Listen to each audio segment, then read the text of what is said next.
Hello and welcome to Maths on the Move, the podcast from plus.maths.org. I'm Marianne Freiberger. And I'm Rachel Thomas. We're continuing our mini-series leading up to the European Congress of Mathematics this year, which will be held in the beautiful Seville in July. And this episode features our interview with Artur Avila, who won both a prize at an earlier ECM, the European Mathematics Society Prize, and went on to win a Fields Medal. Yeah, exactly. And the thing is that the EMS prizes are given out at every European Congress of Mathematics, and they're quite important because as we looked through past winners, we saw that quite a few of them actually go on to win a Fields Medal. Now, the Fields Medal is what many people consider the highest honor in mathematics. Both the EMS prizes and the Fields Medal come with an age limit. So for the EMS prize, you have to be under 35 at the beginning of the year that they're awarded, and for the Fields Medal, it's under 40. So it's almost like there's a pipeline leading towards the Fields Medal.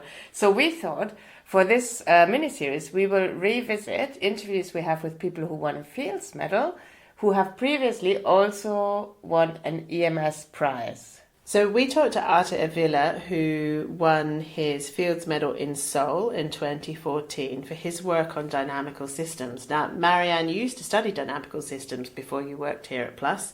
Can you give us an idea of what they are? Yeah, so a dynamical system is just any system that changes over time. So, for example, the weather is a dynamical system because, as we know, it changes quite a lot, especially in England. Hopefully less so in Seville. Yeah. But you can also kind of abstract these things and just look at dynamical systems you get from mathematical expressions. So, for example, if you take the expression x squared and you say x equals 2, that gives you 2 squared, which is 4. Then you can plug the 4 back into the equation, into the expression. So it's 4 squared equals 16. So now you have a 16. You put that back in, you get 16 squared, which is a very big number, which I can't work out, but it is a new number, which you could then square again, giving you a sequence of numbers. So if you imagine those numbers on the number line, you kind of jump from one to the other. So in that sense, this is also a dynamical system. So it's these kind of abstract mathematical dynamical systems that Artur Avila works on. So, Rachel, you spoke to Artur in Seoul in 2014 after his lecture at the International Congress of Mathematicians, and something quite surprising happened. Yes, I'd arranged to interview him after his lecture, and as I was waiting, he finished, and I stood up to go and speak to him, and he got mobbed by probably nearly 100, possibly more, young mathematicians who were there, both from South Korea, but also mathematicians who were attending the Congress, and they were just so excited to see him, and it was quite a moment, and I think he was quite shocked by the experience. Mathematicians aren't normally mobbed by fans. So the first question I asked him was if he had expected to be mobbed after giving a lecture at the International Congress of Mathematics. Not at all. I didn't have any expectation becoming a mathematician of reaching any particular prize or anything. I just liked to do math, and I was delighted to have the opportunity to get quickly to study math at the institution where I did my PhD, IMPA, which I came from the Olympiads, and we had a lot of recognition that there was something amazing going on then at IMPA, and at that time that was my hopes getting into math, that I could one day become a mathematician and do something, and that just for this. And then things were evolving, and eventually other things happened, but that was basically what I had in mind. And your work is in the field of dynamical systems, and ones which are chaotic. Often when people talk about or read about chaos, they kind of think there's no hope for predictability, but your work, you kind of manage to tame them by classifying certain types of dynamical systems into one of two kinds, regular ones or stochastic ones. Could you just give me a feel for what the regular and difference between the regular and stochastic, of that dichotomy of those types of dynamical systems?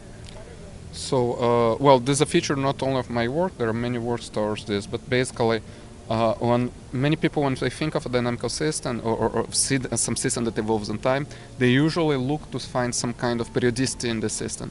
So they hope to identify what's the actual cycle where things are going to repeat themselves whenever they see a time series. So, but this is not the general case. Like this may happen sometimes, but very often it's not like that.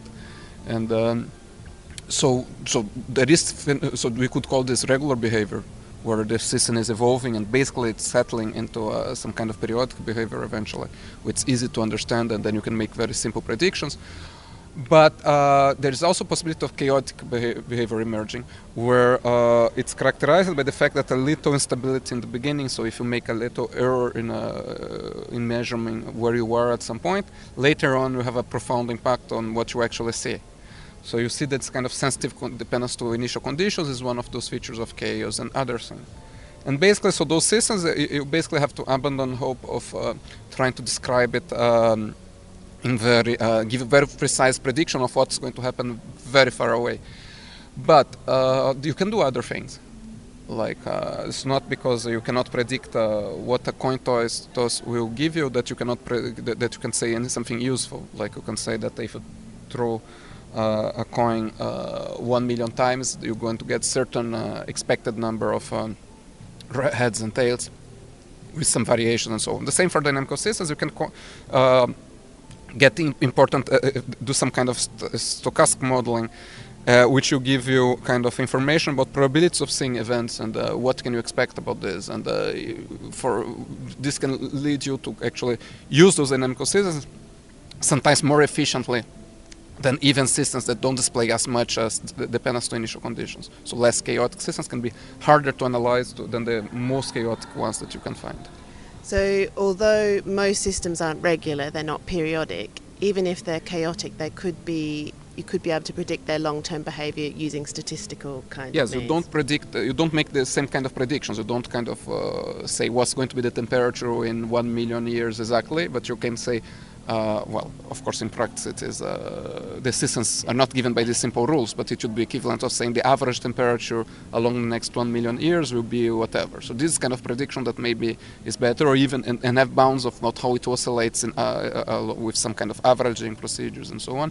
And you can say something intelligent about this. You have to ask the questions in a way that the statistical modeling can give you some information. Then it's possible. And during your talk, I got the sense that if there's this dichotomy that almost every system of this kind is either regular or stochastic, that what's happening along the boundary of those two is interesting. Is that the sort of area that you're working on now? Or can you tell us something about... That's the area that I don't understand, right? So for the moment I'm looking around it, like I'm not going straight to it. Maybe one day I have an idea and I get into it, but I don't believe that I can just force myself to just have an idea, and then at the moment I'm lost at how I would approach the actual critical dynamics.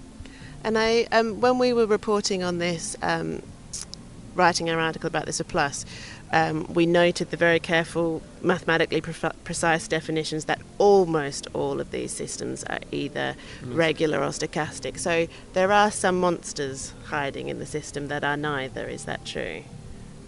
For one-dimensional dynamics, yes. So there are some that have a very strange behavior, which you might not have a single statistical law that's going to give you the information about all scales of time. So it can also evolve according to the time scale. It's called historical behavior. This may happen, and this kind of much more like that's more complicated to analyze. But fortunately, it doesn't happen with invisible way. And there are other possibilities. So basically, the regular stochastic theorem, it gives you so much because it says that all those other things, they're not kind of visible once you choose a parameter in random. And then you can forget about them and just deal with kind of the simplest, either the most regular systems or the others that you model stochastically. And this is the first Fields Medal for Brazil. And you talked about the Institute IMPA and what a role it had in you becoming a mathematician. Do you think this will mean a lot to your fellow mathematicians, and particularly young mathematicians in Brazil?